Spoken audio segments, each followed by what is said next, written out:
6절에서 13절까지입니다. 16장 6절에서 13절. 신약성경 45쪽입니다.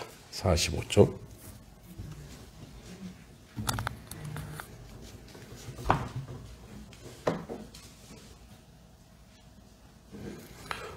네, 교독하겠습니다. 제가 먼저 6절 읽겠습니다.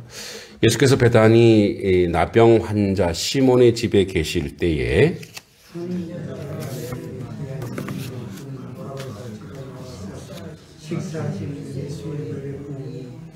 제자들이 보고 분개하여 이르되 무슨 의도로 이것을 허비하느냐.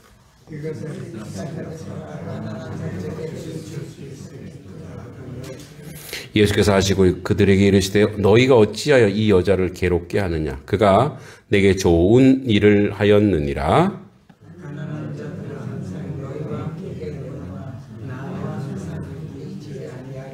이 여자가 내 몸에 이 향유를 부은 것은 내 장례를 위하여 함이니라. 내가 진실로 너희에게 이르노니 온 천하에 어디서든지 이 복음이 전파되는 곳에서는 이 여자가 행한 일도 말하여 그를 기억하리라 하시니라. 아멘. 네. 이제 베다니는 예루살렘에서 한 동쪽으로 3km 떨어진 감람산 근처에 위치한 마을입니다. 예수께서 종종 이곳에 머무셨는데 그 유명한 마르다 그리고 마리아, 나사로 집이 있던 마을이기도 합니다. 예수님께서 공생의 마지막 주간에 십자가에 달리기 직전에 이제 이 집에 가게 된 거죠. 나병 환자 시몬의 집이라 했는데 나병 환자 시몬은 예수님께 이제 병 고침 받은 사람으로 추정됩니다. 아마 율법상 부정했던 자의 집에서 이루어진 이 사건은 예수님의 복음이 깨끗함과 은혜를 넘어서는 모습을 보여주는데 여기 이제 이름 없는 한 여인이 나옵니다. 이 여인은 마리아 또는 마르다 자매로 또 추정하는데 여기 값비싼 향유 그 순전한 나드 한 근은 300데나리온인데 오늘날로 치면 1년치 노동에 해당한대요. 연봉 한 3천에서 5천만 원. 그 정도의 이제 가치 있는 건데 이거를 그냥 한 번에 그냥 예수님께 다 부어버립니다. 이 사건이 이제 제자들에게 설왕설래가 됩니다. 와, 그런 거죠. 우리로 치면 아니, 저 여자 지금 정신 나간 거 아니야? 저거를 지금 예수님의 이제 우리가 그 문화 속에서 이 장례를 준비할 때에 이제 그런 뭡니까 향유나 기름을 붓는 거 아직 예수님이 죽지는 않았잖아요. 그러니까 이제 시신에 이렇게 기름을 바르고 이렇게 했는데 죽지는 않았는데 그냥 거기다가 그냥 팍 부어버립니다. 그래서 이게 이제 굉장히 큰 사건으로 제자들에게 보여지는 거죠. 그러니까 이제 제자 공동체가 부유했으면 되는데 궁핍하고 또 가난하고 힘들고 또 막 주변에 도와줘야 되는데 저거를 저 비싼 거를 그냥 팔아서 이제 그 얘기하는 것은 아마 가룟 유다 같아요. 그 팔아서 그거를 좀 좋은 곳에 쓰면 되는데 왜 저렇게 허비하냐 이렇게 이야기하죠. 그래서 오늘 이제 우리의 질문은 그거예요. 그 예수님의 그 장례를 준비하는 이 여자는 어떻게 예수님이 곧 돌아가신다는 것을 인지하고 있었을까? 제자들은 지금 새카맣게 모르고 있거든요. 그러니까 저 여자가 저렇게 하는 걸 보고, 그러니까 우리로 치면 이런 거예요. 우리로 치면 아직 내가 이렇게 살아있어요. 살아있는데 내 자식들이 영정사진 찍고, 그리고 수의 준비하고, 아버지 가시는 게 좋은 관 준비하고, 저기 어디서 무덤 아주 좋은 자리 준비, 뭐, 이거예요. 그럼 이제, 저 같으면 어떻게 했어? 요것 봐라. 요것들이 아주, 나를 빨리 보내려고 하는구나. 그죠? 이것들이 말이야. 괘씸할 수 있잖아요. 그러니까 지금 이 여자가 그 일을 행하는데 제자들은 아무 생각이 없는 거예요. 그냥 뭐만 보이냐? 제자들이 보이는 게 있어요. 자, 여기 베다니 나병 환자, 지금 한센병. 그 나병 환자의 시몬의 집. 근데 이 나병 환자였던 시몬의 집이에요. 그러니까 이 시몬의 집은 깨끗함을 받은, 그죠? 이제 시몬의 집은 원래 나병 환자는, 율법상으로 나병 환자는 영 밖에 있어야 돼요. 네, 하나님 앞에 저주받은 거니까. 그런데 이제 거기 있는데 거기에 있는 그를, 이 시몬 환자, 나병 환자, 이 집을, 우리가 이제 속되다고 한 이 집을, 더럽다고 한 이 집을, 속되다고 하는 이 집을 예수님이 뭐예요? 정결케 해주셨어요. 정결케. 그래서 그 나병 환자를 낫게 해주셨단 말이에요. 그러니까 이 장소를 잘 보셔야 돼요.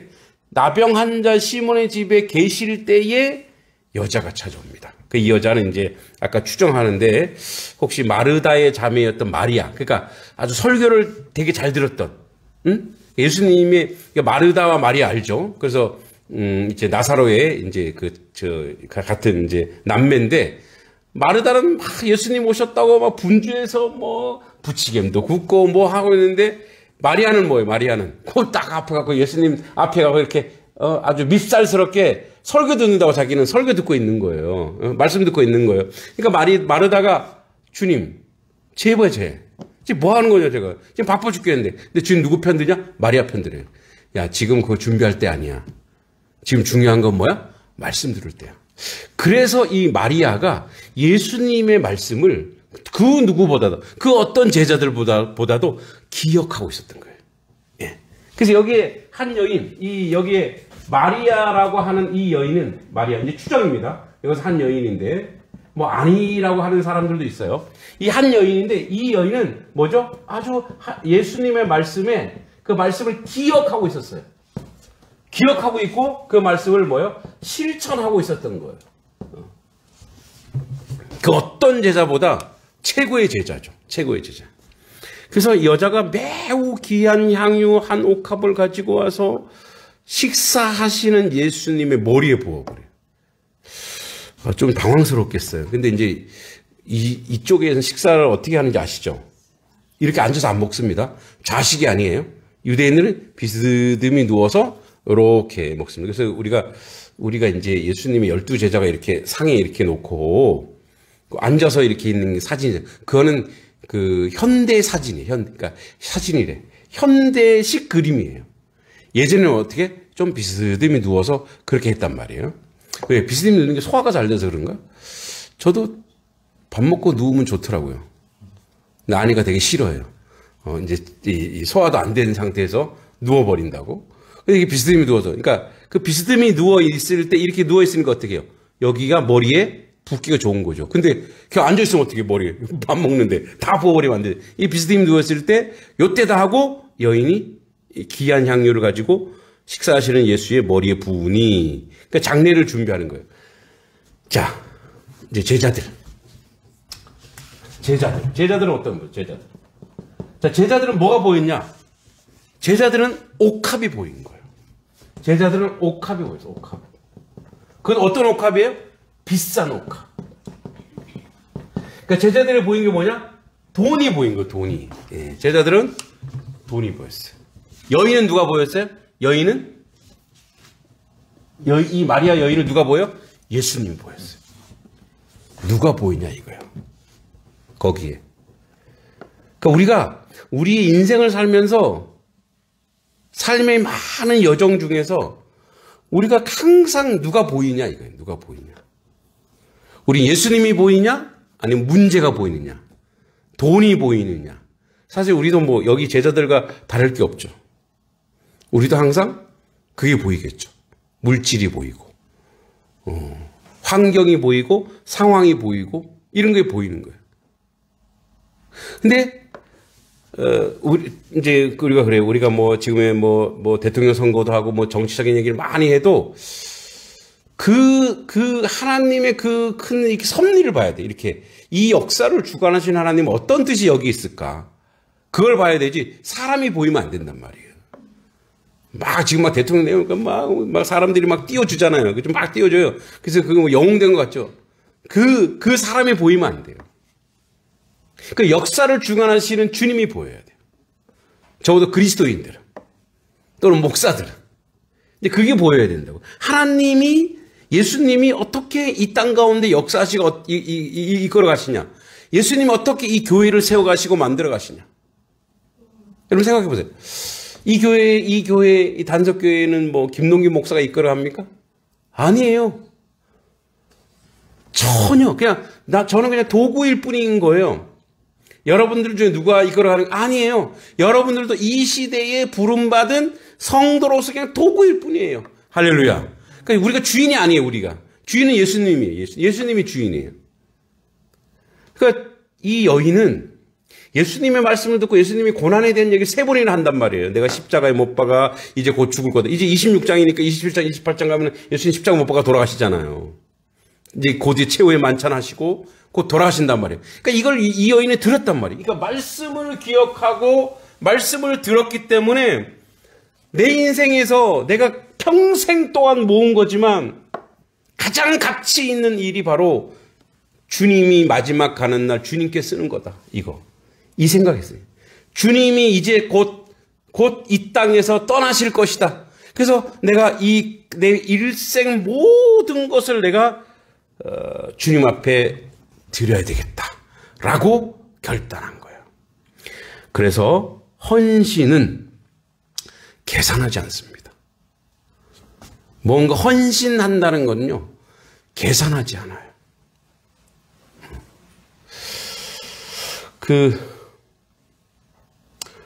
제가 한명교회 있을 때, 제가 가기 전에부터 이미 건축을 한다고, 건축은 하여튼 설계도 해놓고, 땅도 사놓고 해서, 건축비가 한 20억 든대요.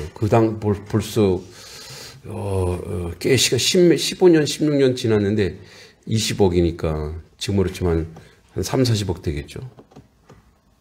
근데 그때, 앞이 안 이제 그분들이 대부분 다 앞이 안 보이시는데, 그분 중에 한 분이 결혼도 안 하셨어요. 남자분인데.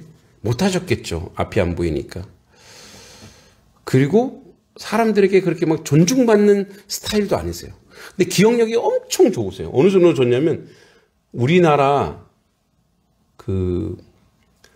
지하철 개통 시간을 아시더라고요. 그걸 다 외우고 있어요. 언제 몇 월 며칠 언제 지하철을 노선 어디서부터 어디까지 1호선을 개통했다. 이걸 아시더라고요. 와, 그래서 천재시라고. 성경도 너무 잘 외워요. 그분이 평생 모은 돈이 있는 1억이었어요. 1억. 그래서 이제 저희가 건축 헌금 이렇게 쓰는데 그분이 자기가 1억을 내겠다고 쓴 거예요. 평생 모은. 근데 그리고 1억을 진짜 교회 헌금하셨어요. 너무 존경스럽죠. 그래서 일평생 모은 돈 중에 가장 가치 있는 일이 언제냐. 사실 물질은 뭐냐면 물질은 이거죠. 그러니까 물질을 우리가 폄하할 때도 있는데 물질은 이거예요. 나의 땀과 수고와 애씀의 어떻게 보면은 열매잖아요. 이렇게 열매. 결과물이란 말이에요. 근데 그 열매가 있어요. 그 열매를 나의 인생을 통째로 바치는 거잖아요. 그러니까 내 인생을 통째로 주님께 바치는 거예요. 그러니까 이 여인은 예수님 보니까, 그러니까 우리가 누가 보이냐? 이 마리아로 추정된 이 여인은 예수님의 말씀을 기억하고 지금이 마지막이구나. 내가 예수님께 할 수 있는 이것밖에 없고. 그래서 헌신은 계산하지 않습니다. 이 여인은 향유 한 옥합, 자신의 가장 값진 것을 예수님께 드립니다. 향유는 장례나 왕을 위한 기름 부음에 사용되었는데 여인은 예수님을 장례임과 동시에 자기 왕의 구주로 믿었기 때문에 이 모든 것을 내어드립니다. 헌신은 계산보다 사랑에 앞서는 겁니다.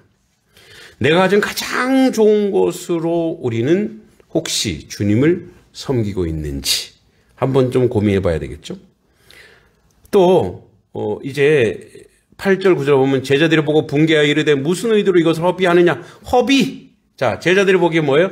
예수님에게 쓴 걸 뭐로 봤냐? 제자들은 이렇게 본 거예요. 예수님에게 쓴 거를 낭비로 본 거예요. 낭비. 예. 이렇게 허비하느냐, 낭비하느냐. 이것을 비싼 값에 팔아 가난한 자에게 줄 수 있겠도다 하거늘. 그러니까 뭐냐면 가난한 자에게 주는 것은 낭비가 아니라고 생각하는 거 맞죠? 가난한 자에게 주는 낭비가 아니죠. 그런데 예수님이 이제 얘기하십니다. 예수님이 아시고 그들에게 이르시되 너희가 어찌하여 이 여자를 괴롭게 하느냐. 그가 내게 좋은 일을 하였느니라. 그리고 하시는 말씀이 가난한 자들은 항상 너희와 함께 있거니와 나는 항상 함께 있지 아니하리라. 자, 그러면 이제 가치 기준을 한번 보자고. 가치 기준. 우리가 가치 기준을 따져보자. 가치 기준. 자, 첫 번째 가난한 사람들이 있어요. 두 번째 예수님이 계세요. 그럼 어디다가 우리가 가지고 있는 모든 것을 낭비하느냐? 우리 뭐 당연히 예수님께 드린다고 하죠. 근데 제자들은 그게 안 보였단 말이에요. 가난한 자들. 그러니까 뭐죠? 우리가 가치를 비교했을 때 예수님에게 뭐 이게 꼭 필요할까? 그죠? 근데 가난한 자들에게 뭐예요? 물질이 필요하죠. 그래 볼 때 좀 저도 이 부분이 아이러니했어요. 예수님보다는 그래도 가난한 자들에게 주는 게 더 합리적이지 않을까? 더 의미 있지 않을까? 그런 생각을 했어요. 그리고 가난한 자들은 너희와 항상 함께 그러니까 항상 언제든지 함께 있는데 그러면 예수님은 이 향유 옥합이 굳이 예수님에게 필요했을까? 이런 생각이 듭니다. 어떠세요, 여러분? 여기서 저는 의문이 생겼어요. 예수님도 자기를 모두 내어드리는데 막 뿌릴 때 그러지 말고 이거 가지고 나는 됐다. 나는 이미 뿌렸다고 내가 생각하겠다. 너의 마음을 받겠다. 너의 믿음을 받겠다. 그리고 가난한 자들이 줘라. 이렇게 하실 수도 있지 않을까? 이런 생각을 막 했어요. 근데 12절에 답이 있어요. 이 여자가 내 몸에 이 향유를 부은 것은 내 장례를 위하여 함이라. 그리고 내가 진실로 너희에게 이르노니 온 천하 어디서든 이 복음이 전파되는 곳에서는 이 여자가 행한 일도 말하여 그를 기억하게 하리라. 이 여자의 행동은 예수 그리스도의 복음이 나가는 모든 곳에 다 전파돼야 된대요. 그러니까 그 정도로 이 여인이 예수님에게 헌신한 이 여인의 행동이 이 낭비가 아니죠. 그 정도로 온 세계에 복음이 전하는 곳에 이 여자의 행동도 같이 이렇게 드러나야 된다는 거예요. 왜 그럴까? 아무리 생각해도 왜 이렇게 하실까? 기억하리라. 왜 이게 정답이 되냐면 이겁니다. 이 여인이 주님 말씀을 기억하고 주님의 장례 그리고 주님께 향유를 부은다는 것은 주님을 나의 왕으로 나의 구주로 섬긴다라고 하는 상징적인 표현이에요. 그러니까 도대체 이 여인의 행동은 예수님이 왜 이렇게 이 여인의 행동을 높이 평가할까? 자기에게 뭔가 해줬다고 그럴까? 예수님이 물질이 없으신 분이에요? 예수님이 그게 없으신 분이 아니잖아요. 근데 왜 이 여인을 드러나게 하셨을까? 왜 그랬을까? 그리고 가난한 자들은 있죠. 가난한 자는 언제든지 도울 수 있다 이거예요. 근데 이 여인의 행동은 도대체 예수님과 무슨 관계가 있길래? 무슨 관계가 있길래? 이 여인은 예수님이 자기 인생에서 전부인 거예요. 전부. 다른 말로 할게요. 이 여인은 예수 없이 못 사는 인생이 된 거예요. 조금 더 구체적으로 얘기하면 이게 온 세계에 퍼쳐야 된다라고 하는 것은 이 여인이 가지고 있는 헌신이거나 예수님 무엇을 받아서 좋았다거나 이게 아니에요. 이 여인의 믿음이에요. 믿음. 이 여인의 믿음. 그러니까 이런 믿음이어야 된다라는 거예요. 다시 얘기하면 이 여인과 예수님은 어떤 관계냐? 예, 예수님의 제자 관계이기도 하고 예수님과 함께 동고동락하면서 그들이 이미 주님과 하나 된 그 믿음의 내용이 드러나야 된다는 거예요. 그러니까 이 여자가 행한 일은 예수님의 장래, 자, 앞에 분명히 얘기하죠. 뭐라고 얘기하냐면 내 장래를 위하여, 나의 죽음을 위하여.